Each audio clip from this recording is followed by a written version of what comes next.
গণপ্রজাতন্ত্রী বাংলাদেশ সরকার হিসাব নিয়ন্ত্রকের কার্যালয়, হিসাব ভবন, সেগুনবাগিচা, ঢাকা। আসসালামু আলাইকুম। চলমান নিয়োগ বিজ্ঞপ্তি।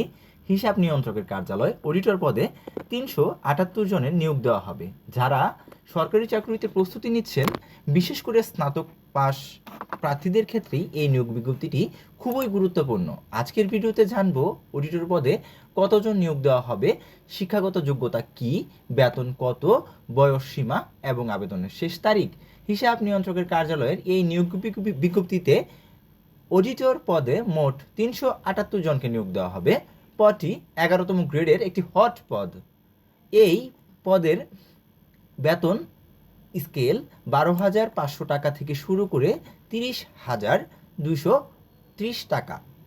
শিক্ষাগত যোগ্যতার ক্ষেত্রে কোনো স্বীকৃত বিশ্ববিদ্যালয় হতে স্নাতক বা সমমানের ডিগ্রি প্রয়োজন। প্রার্থীদের অবশ্যই 18 থেকে 32 বছরের মধ্যে হতে হবে। আবেদন শুরুর ক্ষেত্রে 6 আগস্ট থেকে আবেদন করতে পারবেন।